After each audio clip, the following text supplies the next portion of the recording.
day two is good. A lot of motions. We've had some good guest speakers to meet all my colleagues from the public and private sector. Don't get to see them much. It's about networking, it's about meeting people, it's about learning their experiences, and it's about sharing some of the same problems. End of the day, you think when you go back to your own jails or your own establishments, you think, oh, this is only happening to us, but you get up and you realise after the 3 days conference, everyone's facing some sort of problems that you're going through. So it's a good thing that this is the one time we all come together as one POA family. We fight together and we win together, and unity of strength. So support the union and come down and have your say, basically. It's an annual conference. It's nice to meet all in one. Unfortunately, some of the horror stories you see isn't always the best, but it's the fight we've got. I was at Southport for the last two, so this is new for me at Eastbourne, and it's been really good. It's been a good day. There's been some good motions. I think, again, it's been highlighted how inadequate HMPPS is in moving with the times. The open estate, no general alarms, no segregation units, the conduct and discipline policy. Today we've covered a range of motions, covering various different subjects. We've had a guest speaker in Jonathan Hall, who has run through his report that affected my members directly at Franklin. Absolutely very, very good review, and it's pushing us way ahead on where we need to be from the POA and as a service. It was interesting to listen to, and I just hope HMPPS put his recommendations in, but we all know that they like to cherry pick which ones they will impose and which ones they won't. We've then went on to the awards ceremony, various different Cronin clasps, the Rep of the Year award and the Mabel Hempton Bravery Award, which was awarded to staff at Franklin, which was greatly received. It's one of our better days with the awards ceremony, so we've obviously where we honour our colleagues who've done some great work for the POA with their Cronin clasp, the Steve Oxley Award for Rep of the Year, and even more special, we honour the Mabel Hempton Award. It's an award for bravery where the 6 staff were presented with that award. Obviously, being my home establishment prior to NEC, it was really emotional. I think the whole of the room was showing their support. The award day is always something special, especially for me, with the 6 staff from Franklin getting their bravery awards. Obviously last year me and Scott Coates as delegates received a general award for the whole of Franklin staff, but it was nice to see the 6 staff recognised personally for what they did during that day. Absolutely well deserved. The figures speak for themselves really. The violence is well up. The high security estate alone is quite shocking now, to be fair, from what it was a number of years ago. But it's nice that the publicity is quite positive, because the publicity towards the prisons is usually a negative. So it's quite fitting that the members of staff down here today have been in there, and rightly so, getting what they deserve. The incident today that has been acknowledged for the prison officers up in Franklin prison, remarkable, and the first thing that I spoke to Mark about was for those officers to actually be put forward for higher honours as well, to be recognised by royalty for everything that they've done in protecting the service and protecting other people within that prison. I'm down with another observer as well as my chair and secretary from my branch.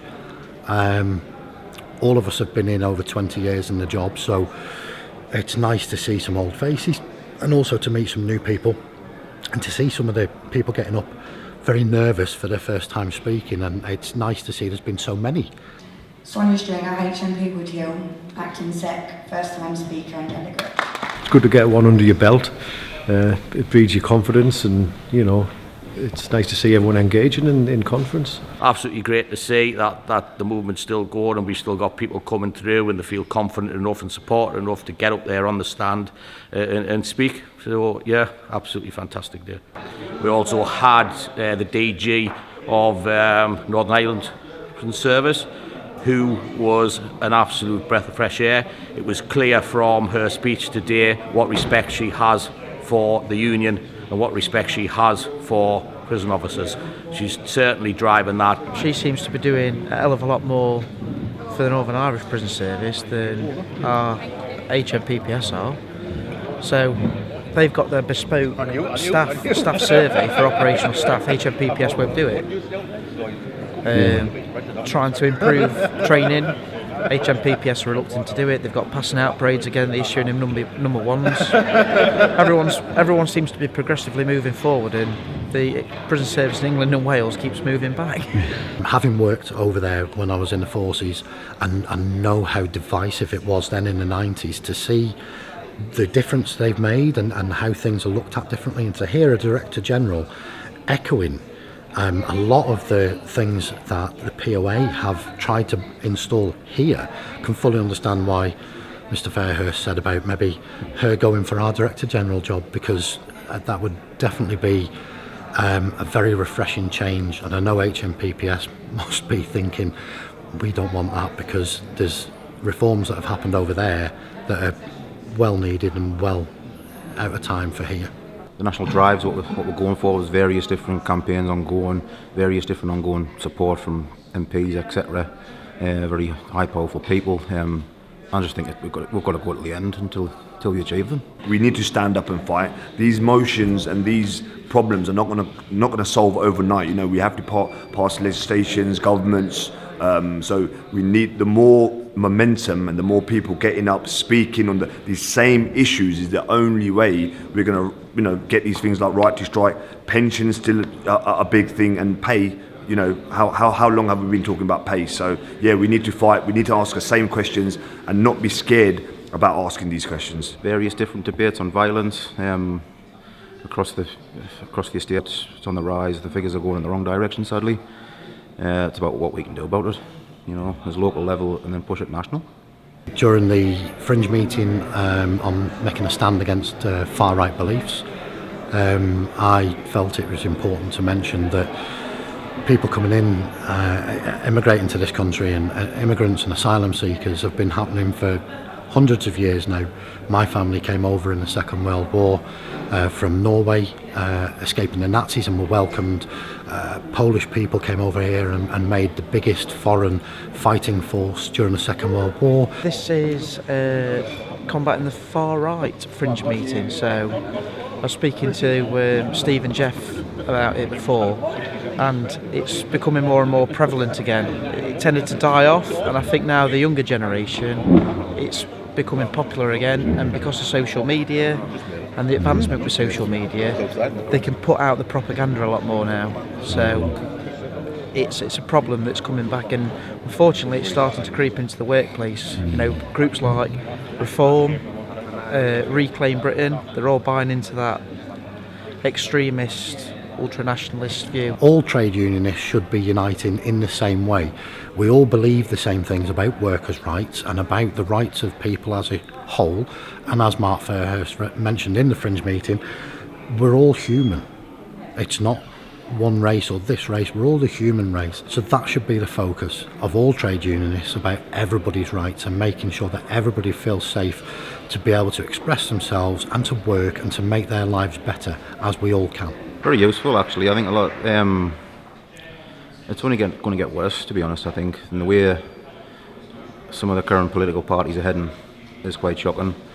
It's really scary, to be fair. It's been a remarkable conference, very engaging, lots of motions throughout the last 2 days for the better of prison officers and staff. What has been really obvious are the same issues that we're having within the police service for our members.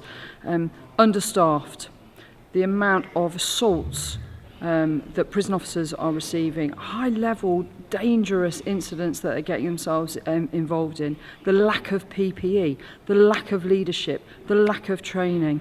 This is something that is mirrored within the police service and for our members, and together we need to fight, and we need to encourage and push government to invest in the justice system so that we can all be there for public safety. We cannot have the mass exodus of prison officers, the mass exodus of police officers, for the fact that mental well-being and the right to fair pay, they need that right to fair pay so that they can go out there and do the job properly. Another couple hours of motions, crack on with the rest of them. Tonight we've got an awards dinner for our Enable Hempton Bravery Awards, and then tomorrow there'll be further motions and the close of conference, and it'll be a fitting time to finish it and from a decent week. There's a few more debates. I'm looking forward to day 3, especially being in the private sector myself. There's a debate on the private sector which they're going to be speaking about, so I may or may not get up and join the debate, but look forward to hearing what my peers and colleagues say.